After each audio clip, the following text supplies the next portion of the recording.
Vous écoutez un message enregistré à l'église CVV Paris. Pour plus d'informations, visitez notre site internet cvvparis.fr. On termine notre série sur le thème du royaume de Dieu. Et le dernier message, celui de ce soir, c'est sur le royaume parfait. Et je trouve qu'en fait, le thème est difficile. Le thème est difficile parce qu'il y a tellement de choses à dire, et en même temps, parfois, c'est tellement spéculatif. Parce que justement, c'est le royaume qu'on attend, c'est le royaume qui n'est pas encore là. On ne sait pas ce que c'est. Néanmoins, quand on creuse un peu la Bible, on peut trouver quelques petits éléments, quelques indices. Je vous propose que le passage qu'on essaie de voir aujourd'hui, c'est dans Apocalypse, verset 21, les versets 1 à 8. Je suis désolé, normalement, j'étais censé les mettre dans le PDF et j'ai oublié. Voilà. Mon but, ce sera de montrer qu'il y a une continuité entre aujourd'hui et le royaume parfait à venir. C'est pas juste deux choses totalement séparées, c'est un truc qui continue, c'est quelque chose qui est dans la durée.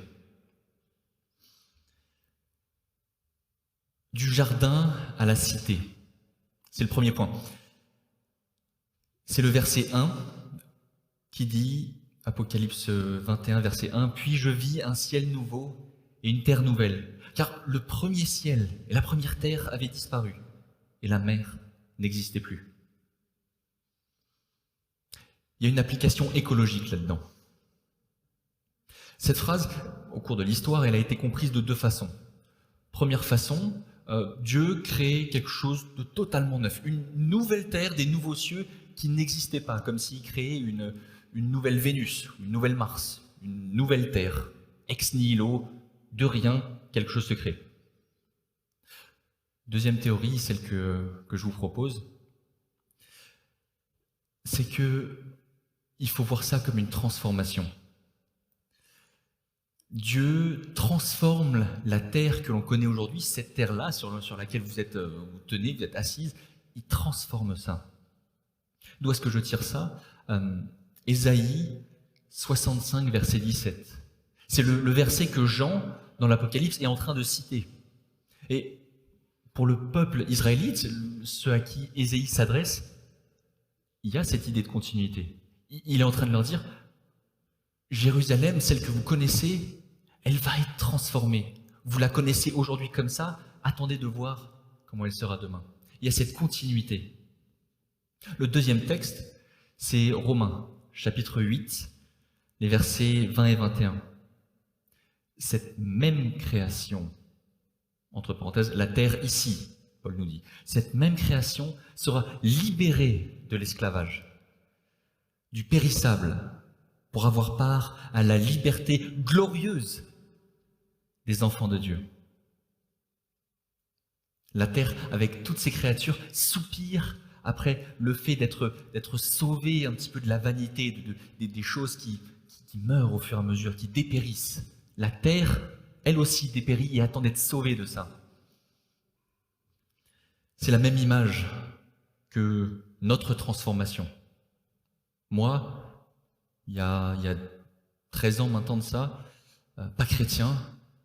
Aujourd'hui, je suis chrétien, j'ai le même corps, j'ai globalement la même personnalité, mais pourtant une nouvelle créature. Et c'est l'idée aussi que Pierre, dans son épître, essaie de faire ressortir. Il nous dit que la terre va être fondue. C'est l'idée d'un forgeron qui prend de l'or et qui le fait chauffer pour en enlever toutes les impuretés. Selon Pierre, Dieu va fusionner le ciel et la terre, il va les faire fusionner pour en faire sortir la substance brillante, l'or de cette terre. Tous les cataclysmes du coup qu'on connaît aujourd'hui, les tsunamis, les tremblements de terre, tout ça ne sera plus dans le royaume parfait. Ça, c'est d'après les interprétations de ces différents textes. Un autre argument, qui je pense a énormément de poids, c'est le suivant. Si cette terre, elle est amenée à être détruite. Et Dieu en crée une nouvelle. Ça veut dire que Dieu a échoué. Ça veut dire que Dieu n'a pas réussi à maintenir sa création qui était belle. Genèse chapitre 1, il vit que c'était beau. Cette création qui était belle, il n'a pas réussi à la maintenir et à la sauver. Mais au contraire, si Dieu, dans sa gloire, réussit à sauver cette terre, à la restaurer, à rendre neuf ce qui est ancien, alors dans ce cas-là, sur tous les fronts, toutes les conséquences du péché, Dieu est victorieux. Donc vous me direz, oui d'accord, mais en quoi est-ce que c'est important ? C'est important tout simplement parce que si cette nouvelle terre, créée ex nihilo, de rien, si on est dans ce schéma, alors finalement, notre implication aujourd'hui, implication écologique, mon empreinte carbone, ma façon de gérer le plastique, ma façon de polluer ou non, en fait c'est des questions qui sont inutiles, vides, absurdes, parce que de toute façon la Terre va être détruite. Pourquoi faire ? Alors que si on est dans une continuité, si Dieu restaure cette terre pour la purifier, alors mon implication écologique a un sens. Application sociologique aussi. C'est le deuxième verset. Versets 2 et 3, pardon. Je tire ça donc de ces versets. Je vis la ville sainte, la nouvelle Jérusalem, descendre du ciel d'auprès de Dieu. Voici la tente de Dieu avec les hommes. Il habitera avec eux, ils seront ses peuples, et lui, Dieu avec eux, sera leur Dieu. Beaucoup de personnes s'imaginent, ou du moins c'est ce qu'ils disent, qu'on va faire un retour en Éden, qu'on va retourner dans l'état un petit peu avec Adam et Ève, dans le jardin, à manger des pommes, à ne pas manger des pommes, à manger d'autres fruits que les pommes, autant pour moi, petite improvisation, je suis désolé, à ne pas manger des pommes, pas en Éden, Mais pourtant ce verset, il nous dit pas retour à l'âge d'Adam. Il nous dit c'est une ville qui descend. Une ville c'est quoi ? Une ville c'est des structures. Une ville c'est de l'organisation. Une ville c'est de la technologie qui est mise au service du contribuable chrétien. Le royaume de Dieu, c'est pas comme le métro. Vous êtes sûr d'y avoir une place là. C'est Jésus qui nous le dit. Il y a beaucoup de places dans mon royaume, beaucoup de chambres. Ce qui veut dire, parce qu'on est dans l'application sociologique, c'est que nous sommes intégrés au sein d'une communauté. C'est un peuple nombreux qui est sauvé. Ça veut dire que vous ne pouvez pas vivre votre vie de disciple, de chrétien, en dehors de l'Église. Seul dans mon coin, j'aime pas l'Église, les chrétiens c'est ennuyant, moi j'ai ma foi, moi. Non, ça ne marche pas. C'est au sein d'une communauté que vous êtes sauvés, c'est un peuple qui est sauvé. Ensemble, individuellement, mais formant un tout. C'est un peuple qui a été voulu, créé, soutenu et guidé par Dieu. Le royaume parfait, du coup, c'est quoi ? Le royaume parfait, c'est une ville créée et construite par Dieu, remplie de gens sauvés par Dieu. Une création qui n'a pas échoué, où Dieu n'a pas échoué à la restaurer.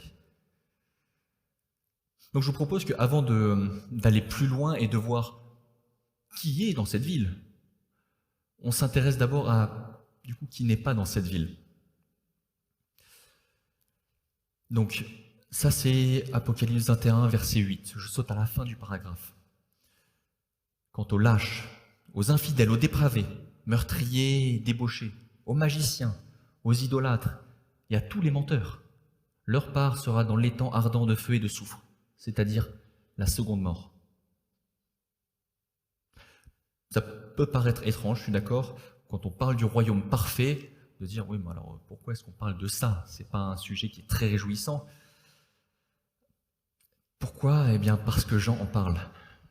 Si Jean en parle dans son développement de pensée, c'est qu'il y a un point, il y a un but.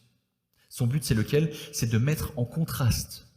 Il met en contraste ceux qui ne sont pas sauvés et ceux qui sont sauvés.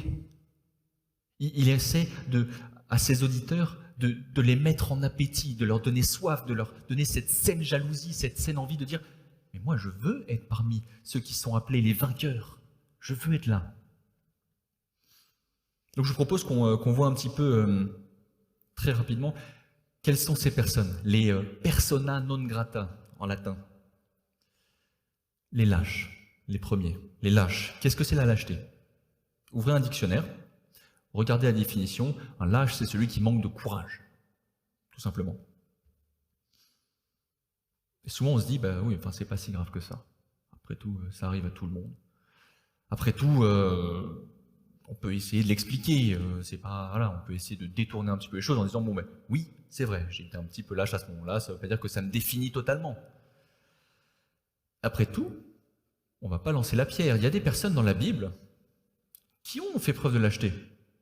Pensez à Abraham. Mais il a menti devant Pharaon en disant, Sarah, c'est ma sœur, ça n'est pas ma femme. Il a menti. Pensez à Aaron, qui, devant le peuple, il dit, bon, oui, d'accord, ne me lapidez pas, donnez-moi votre or, et je vous construirai un veau d'or pour que vous puissiez avoir un Dieu. Pensons à Élie, grand prophète Élie, qui s'est enfui devant Jézabel parce qu'il était terrorisé. Tous ces exemples sont dans la Bible, et ce mot de lâcheté a été cité par Jean pour nous montrer que la lâcheté n'est pas juste une faiblesse, c'est pas juste une passade où on pourrait juste s'en défaire. Aux yeux de Dieu, c'est un péché réel, grave. C'est un péché qui nous fait craindre l'homme plutôt que Dieu, qui nous fait craindre pour notre réputation, moi, oui, je suis bien, plutôt que qu'est-ce que Dieu va penser de moi. Nous fait craindre notre N+1 ou N+2 plutôt que notre N plus l'infini, à savoir Dieu. Rigolez pas, on parle de lâcheté là. Deuxième personne, j'essaie d'aller un peu plus vite, les infidèles. Globalement, eux, les infidèles, ils vont essayer de jouer sur deux tableaux en même temps. Alors, oui, je suis chrétien, mais en même temps, je fais un petit peu comme les autres parce que il faut que je m'intègre dans le moule, je veux pas être trop différent. C'est un petit peu, voilà, on se positionne pas clairement. Ensuite, les dépravés, ils commettent des abominations. C'est Apocalypse chapitre 17.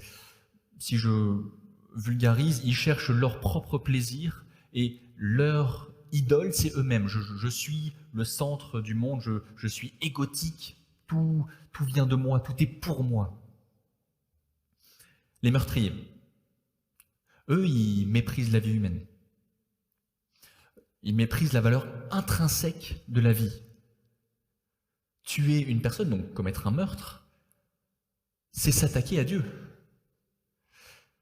Si je détruis un tableau de Rembrandt, parce que j'aime pas Rembrandt, je détruis le tableau, mais derrière c'est Rembrandt que j'attaque, parce que c'est lui qui me dérange. J'attaque l'auteur de l'œuvre. C'est pour ça que Jésus, quand il dit « Vous avez entendu qu'il a été dit, tu ne commettras pas de meurtre », Jésus va plus loin en disant, d'accord, Matthieu 5, verset 22, « Celui qui traite son frère de fou est bon pour l'enfer. » De fou. Ma sœur, quand j'étais petit, je l'ai traitée de folle. C'est pas bien, mais je l'ai traitée de folle. Les débauchés. Les débauchés, eux, c'est globalement ce qu'on appelle l'immoralité sexuelle. Ils choisissent leur conception de la sexualité. Je décide de ce que je fais avec mon corps, avec qui je veux, quand je veux, où je veux, pour la raison que je veux. Un non ne peut pas m'être opposé. Tu ne peux pas me dire non parce que tu atteindrais à ma liberté. Tu ferais juste preuve d'étroitesse d'esprit. Moi, je suis libre avec ma sexualité. Les magiciens. Je pense que vous ne connaissez pas forcément des magiciens. En tout cas, moi, je n'en connais pas. Mais plus proche de nous, ce qui se rapprocherait à des magiciens aujourd'hui, ceux qui lisent les horoscopes, ceux qui lisent l'avenir dans les lignes de la main, ceux qui, encore plus proches de nous, ceux qui vont dire mince, je suis passé sous une échelle il y a 5 minutes, c'est pour ça qu'il m'est arrivé un malheur. Ça, c'est une forme de magie, une forme de spiritualité. On met dans l'échelle un pouvoir spirituel. C'est cette échelle qui fait que j'ai été malheureux. C'est parce que j'ai vu un chat noir que finalement j'ai marché dans une crotte. Ou c'est parce que j'ai joué le chiffre 14, c'est mon chiffre porte-bonheur, et c'est pour ça que j'ai réussi cette semaine à gagner au loto. Tout ça, c'est des formes de spiritualité, de magie. Les idolâtres, tout simplement, en fait, ils ne reconnaissent pas Dieu comme seul maître, seul sauveur, seul Seigneur. Et pour terminer, les menteurs. Les menteurs, c'est ceux qui vont dire des mensonges. Tout simplement. Je sais pas, voilà. On peut pas expliquer différemment. Ah ouais. Si, ok, je peux essayer. Ok. C'est ceux qui vont considérer que Dieu n'est pas digne d'être honoré. Pourquoi? Parce qu'après tout, en Dieu, il n'y a pas de mensonge. Dieu ne sait pas mentir. Or, si moi, du coup, créature de Dieu, je mens, ça veut dire que je considère que mon Créateur n'est pas digne d'être honoré. Lui qui me dit « tu ne mentiras pas ».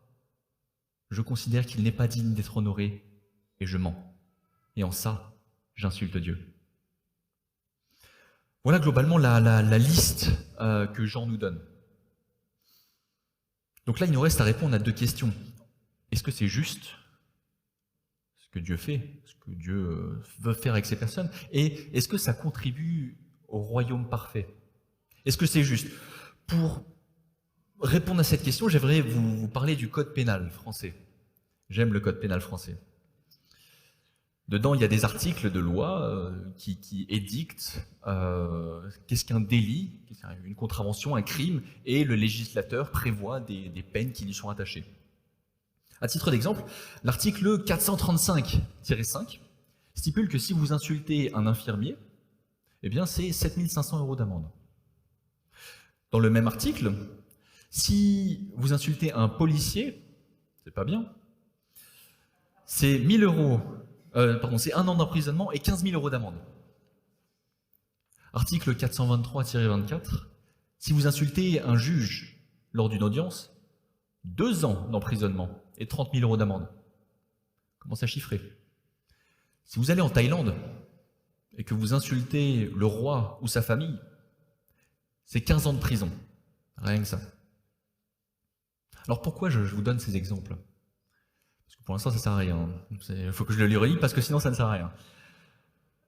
Pour vous montrer qu'il y a une gradation. Dans le droit français, dans le droit international, il y a une gradation. Cette gradation, c'est plus la personne insultée est importante, plus la peine requise est importante. Maintenant, si la personne qui est insultée, elle a certains attributs. Par exemple, ces attributs, c'est « tout est possible à Dieu ». Ou, comme nous le disait Placide tout à l'heure, « d'éternité en éternité tu es Dieu ». Ou encore « Saint, Saint, Saint est l'Éternel ». Si la personne qui est décrite avec ces attributs, qui revêtent un caractère d'éternité, si cette personne-là est insultée, alors est-ce que c'est pas juste, vu la qualité de la personne éternelle, est-ce que c'est pas juste que du coup le châtiment soit aussi éternel? C'est pas la durée du péché qui compte. J'insulte, une insulte, ça dure quoi? 5 secondes? 3 secondes? C'est pas la durée du péché, c'est la gravité de la personne offensée qui importe. Dieu est éternel, il est éternellement saint, éternellement bon, éternellement digne d'être honoré, conséquence de quoi un péché envers Dieu est digne d'être, mérite un péché, une condamnation éternelle. Est-ce que ça fait contribuer au royaume parfait? Oui. Oui. Oui, parce que dans ce royaume parfait, le but du royaume parfait, la définition du royaume parfait, c'est Dieu qui est parfaitement manifesté. C'est donc que sa grandeur est parfaitement manifestée aux yeux du peuple. C'est donc que sa bonté est parfaitement manifestée aux yeux du peuple. C'est donc que sa générosité est parfaitement manifestée. C'est donc que sa justice est aussi pleinement manifestée. Et ces personnes que Jean nous décrit, on les voit un peu plus tôt dans l'Apocalypse, au chapitre 16. C'est des personnes qui s'entêtent, qui refusent. Apocalypse chapitre 16, lorsque l'ange verse la coupe de la colère de Dieu sur terre, voilà ce qu'il dit.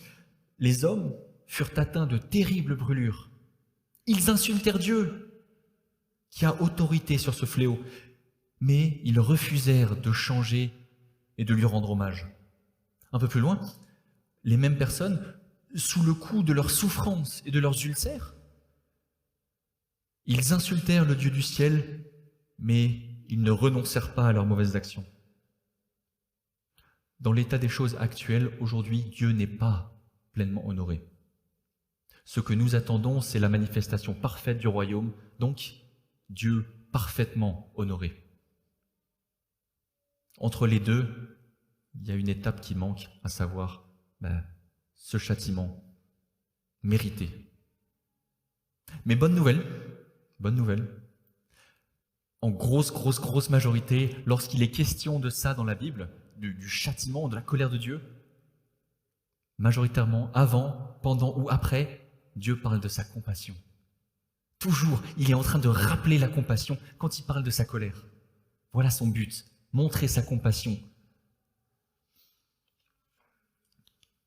Maintenant, on en vient un petit peu à nous.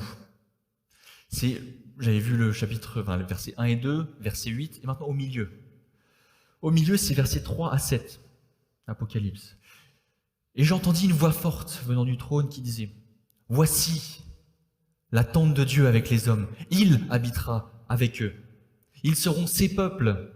Et lui, Dieu avec eux, sera leur Dieu. Il essuiera toute larme de leurs yeux. La mort ne sera plus, et il n'y aura plus ni deuil, ni plainte, ni souffrance. Ce qui était autrefois a définitivement disparu. Alors, celui qui est sur le siège, sur le trône, déclara « Voici, je renouvelle toutes choses. » Il déclara « Écris ces paroles, elles sont vraies et entièrement dignes de confiance. » Puis il me dit « C'en est fait. Je suis l'alpha et l'oméga, le commencement et la fin. À celui qui a soif, je donnerai, moi, à boire gratuitement à la source d'où coule l'eau de la vie. Tel sera l'héritage du vainqueur. Je serai son Dieu et il sera mon fils. » Donc avant de parler de l'héritage de ces rachetés, j'aimerais bien faire le lien avec les personnes dont Jean parle et l'héritage. Je ne sais pas pour vous, mais moi, quand j'ai creusé sur ce passage, quand je le lis, j'ai ressenti une espèce de gêne, une culpabilité. Je me suis surpris à poser la question, mais en fait, quelle est la différence entre eux et moi ? Après tout, il y a certains aspects où je m'y retrouve, malheureusement. Ça m'est arrivé de dire des mensonges, ça m'est arrivé de faire des choses qu'il ne faut pas faire, et qui du coup me mettraient dans cette catégorie. Quelle est la différence ? Jean, pourquoi ils sont là, eux ? Quel est l'espoir pour nous ? Comment est-ce qu'on passe du statut de condamné à celui de vainqueur ? La réponse, elle est au verset 6. À celui qui a soif, je donnerai, moi, à boire gratuitement de la source d'où coule l'eau de la vie. La différence entre ceux qui sont condamnés et ceux qui sont rachetés, c'est la soif. Pas la soif physique, parce que tout le monde dans cette salle connaît la soif physique. Tout le monde dans le monde connaît la soif physique. Ce n'est pas un critère déterminant. C'est la soif spirituelle dont il est question. Les condamnés décident de ne pas assouvir cette soif auprès de Dieu, mais de l'assouvir ailleurs, de l'assouvir dans leur fonctionnement, dans leur volonté, leur plan, leur façon de vouloir diriger la vie. Au contraire, ceux qui se sont déclarés comme vainqueurs, eux viennent boire auprès de Jésus. C'est Jésus qui dit, si quelqu'un a soif, qu'il vienne à moi. Et que celui qui croit en moi boive, que celui qui croit en moi boive. La différence, c'est que ceux qui sont condamnés ne veulent pas boire à la source gratuite que Jésus leur propose.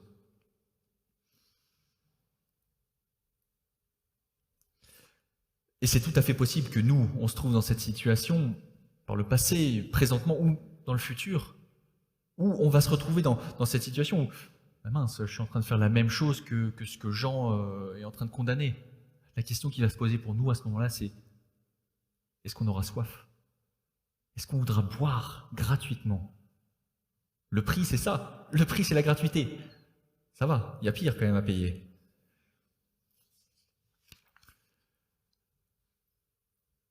Ils hériteront du royaume parfait.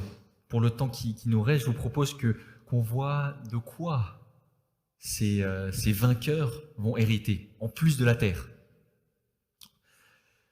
Dieu avec nous, ça c'est le plus grand des héritages. Dieu avec nous, il sera notre Dieu, il sera la tête de voûte, il sera la cathédrale en lui-même. Dieu sera l'essence même de ce royaume, parfait. Dieu parfaitement avec nous, pleinement avec nous.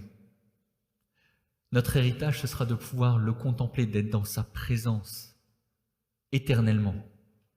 Et ce ne sera pas de la passivité. Vous savez, comme il peut y avoir des images de la Renaissance, avec vous êtes en couche avec une harpe, etc., et tout va bien. Ben non, c'est pas le paradis, ça. C'est romancé, c'est joli, ça faisait comprendre des choses, mais ça n'est pas le paradis. On est des êtres conscients au paradis, on est des êtres de chair, on est des êtres qui sont en union parfaite avec la Trinité et des êtres qui vont, je pense, travailler. Alléluia, non? Non, personne? Dommage. La fin du chapitre 21 d'Apocalypse, les feuilles sont à cueillir pour être guéries. La cueillette, est-ce que ce n'est pas une forme de travail? Moi, je pense que si. Mais c'est un travail qui nous donnera de la joie et de la satisfaction. Il essuiera toute larme de leurs yeux, par opposition à maintenant. Pour l'instant, comme le dit Paul, je fais ce que je ne veux pas faire. Et ce que je veux faire, je ne le fais pas. Pour l'instant, on est comme emprisonné encore, comme... Alors oui, c'est vrai, il y a des victoires aujourd'hui. C'est vrai, il y a des victoires, mais notre grande délivrance, la délivrance finale, ce sera là, lorsque le royaume parfait viendra. Qu'est-ce que c'est notre emprisonnement actuel, votre emprisonnement actuel? Est-ce que c'est le fait d'être envieux, d'être en colère? Vous les connaissez, vos luttes, mieux que moi. Est-ce que c'est le fait de regarder du porno? Est-ce que c'est le fait de voler? Le fait de mentir? Le fait de vous mettre en colère inutilement? Le fait de mépriser? Le fait d'être avare? Ou au contraire? Ouais, moi je donne beaucoup. Ou est-ce que c'est le fait d'être trop glouton, de bien aimer manger, mais même trop? Ou au contraire? Est-ce que c'est le fait d'être anorexique? Est-ce que c'est le fait de ne pas aimer son corps? Ou au contraire, t'as vu, je suis parti là? Ouais, pas mal. Faire de son corps une idole. Est-ce que c'est le fait de tromper l'autre, son partenaire? Ou juste le fait de critiquer? En France, on aime beaucoup critiquer. Je me suis adonné parfois à la critique. Malheureusement, on y prend très vite goût. Dieu nous en libérera totalement et il n'y aura plus de larmes. La mort ne sera plus. Je ne sais pas si vous avez déjà dû malheureusement enterrer certains de vos proches, que ce soit par rapport au Covid ou avant. C'est pas réjouissant, même si la personne était chrétienne. Une belle mort, ça n'existe pas. La mort, c'est une épreuve. La mort, c'est le fruit du péché. C'est la dernière, l'ultime épreuve. C'est une épreuve. Alors peut-être que vous ne l'avez jamais vécu, mais peut-être que vous êtes en train de vous y préparer. Que ce soit parce que vous savez qu'il y a un événement qui va arriver dans les jours, dans les semaines ou dans les mois qui viennent. Ou peut-être que c'est juste parce que vous savez que la mort, elle est présente et que ça vous terrorise. Vous de mourir ou de voir vos proches mourir et de rester. 1 Corinthiens 15, lorsque ce corps corruptible aura revêtu l'incorruptibilité et que ce corps mortel aura revêtu l'immortalité, alors s'accomplira la parole qui est écrite. La mort a été engloutie par la victoire.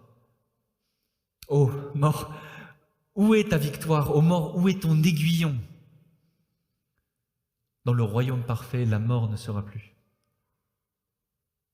La souffrance ne sera plus. Il est question de souffrance physique ou de souffrance psychique. Les deux sont source de difficultés.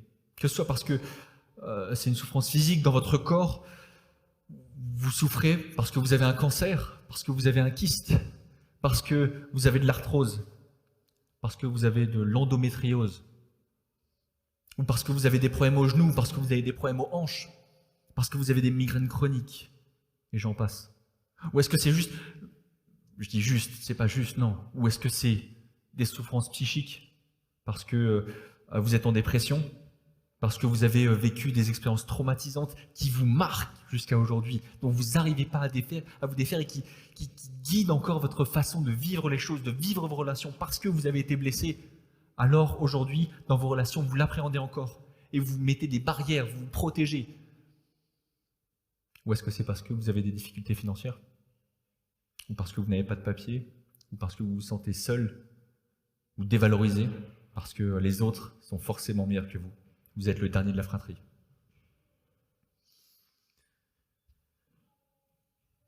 Ésaïe chapitre 2, verset 4.